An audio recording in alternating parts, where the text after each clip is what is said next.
Hello. This is an article I saw in the Lancet, which is a medical journal from Britain. It's in the January 5th, 2008 issue. This is The Ethics of Passerby Diagnosis by Edward W. Mitchell. In this article, I discuss the role of doctors when they see signs of disease or hear complaints of symptoms in a person who has not approached them for advice, a passerby. In cases where life or limb is not imminently threatened, should doctors feel compelled to inform the person of diagnoses reached informally in their own minds? If not, why not? A small body of work exists about doctors approaching colleagues for personal or professional advice outside of the normal patient-professional relationship, so-called informal medicine involving, quote, curbside consultations, unquote. However, I can find no references to the experience of doctors giving unsolicited advice. I here explore a framework that might guide the ethically questionable activity of making passerby diagnoses. He gives 3 case examples. I guess some of them are real, they might be hypothetical. But case 1, in 1971, the great American painter Chuck Close painted a huge hyper-realistic portrait of his father-in-law, Nat Rose. Such was Close's talent for capturing facial detail that an ophthalmologist, looking at the portrait in the Whitney Museum of New York, noticed that one of Rose's eyes showed signs of carcinoma. He contacted Close, who dispatched his father-in-law for a checkup, during which carcinoma was duly diagnosed. His sight was saved. Did the ophthalmologist act ethically? Case 2. An eminent clinician related the following story during a lecture in which I was part of the audience. His bags were being searched by a female airport security guard. The lady was sweating and had a tremor, as well as what looked like a small goiter. Striking up a good-natured chat, he inquired whether she had been feeling unwell recently. Her affirmative response led him to advise her of a possible diagnosis of hyperthyroidism and that she should go and see her doctor. Was this action ethically appropriate? Case 3. A neurologist is distracted during a trip to the theater by the dance-like twitches of the gentleman sitting in front of him. He thinks these twitches, and I'm not sure how to pronounce this, C-H-O-R-E-A, chorea or chorea, might be a sign of Huntington's disease. Should he chat to the gentleman about this possible diagnosis during the interval? So the next subheading, duty versus ethics. Opinions will no doubt differ about whether doctors should identify themselves and intervene in each of the cases described above. Many healthcare professionals' gut instinct might be to recoil from doing so due to the risks of misdiagnosis and causing distress or offense. Not if they're on the internet. No one gives a fuck about causing distress or offense. They'll just go for it. Surely, however, that's not in there, that last sentence, that was me. As is this one. Surely, however, such risks are more than offset by the possibility of saving a life or helping someone get treatment for a serious disease? ?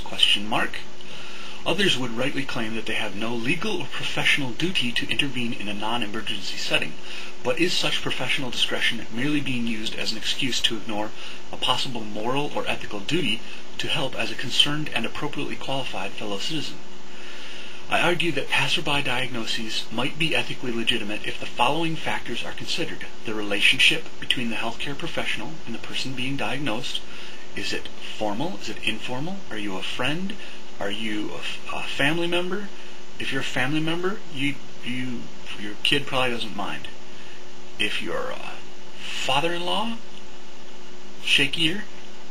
If you're a total stranger passing by on the street, maybe it's too shaky for you to diagnose something. But there's other factors also. Alright, let's see the other factors.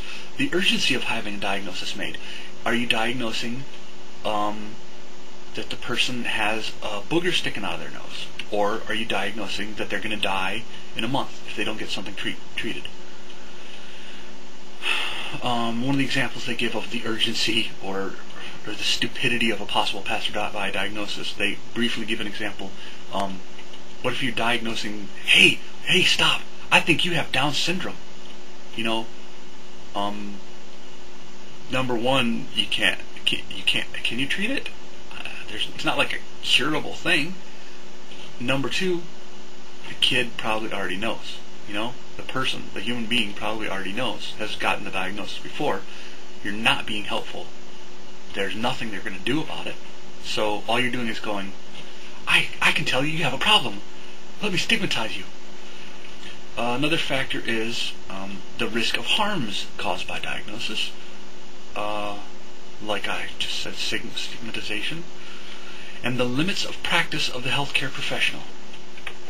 Blah, blah, blah, blah, blah, blah, blah, and I'm going to skip a lot of that stuff and skip to the end. Actually, almost near the end, it says, although passerby diagnoses might help to fulfill an underlying ethical principle of the medical profession, which is, quote, to support access to medical care for all people, unquote, they could also grease the already slippery slope towards the world depicted by Samuel Butler in his 1872 novel Erewhon, E-R-E-W-H-O-N, in which signs and symptoms of illness are seized upon by community and police as a transgression of normality.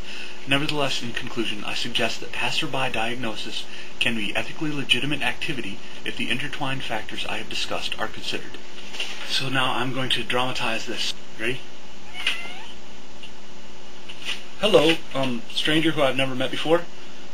My God, you're a pussy. Look at how distressed he is. That man thinks I'm a pussy. I might not be a pussy. Alright, anyway. In Zatoichi's case, he knew he was a pussy, and it was not helpful to diagnose it. Now, the point of all this is that what we're talking about in this article is the ethics of professional people in the medical profession. So, if you are not a doctor, if you're less than a doctor, if you're less qualified than a doctor, if you have graduated high school and you think yourself qualified, if you took 12 credit hours of psychology back in college, you think you're qualified, if you are in medical school or claim to be in medical school, then you should consider that even full-fledged fucking doctors are advised to weigh the risks and factors and the harms versus the possible helpfulness of diagnosing someone that you don't know, that you don't have a medical professional relationship with, and you should consider when they are qualified, they consider whether there's a high risk, whether it's imminent or a long-term, an emergency, or something could be harmful in the long term, whether the person might already have a diagnosis, whether they might ignore you, whether you're doing bad PR for the medical profession. Even a qualified medical professional should weigh those things, and sometimes this article is advising that sometimes you should just not make it, because you're just going to be an ass, you're going to be unhelpful, you're going to do more harm than good. So if you are less than a medical professional, even if you thought there was an imminent risk that it needed to be treated right away, you're not even qualified. So even a doctor has to worry about whether they're making an accurate diagnosis before they do this kind of unwanted diagnosis. Do you really think you can make accurate diagnoses? And on the other hand, so that's just for haters and assholes. There's some well-intended people that say these things.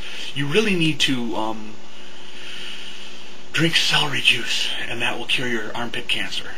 And I'm really concerned for you, okay? Because my mother-in-law made some celery juice and her armpit cancer went away, so I know it works. So it'll work for everyone.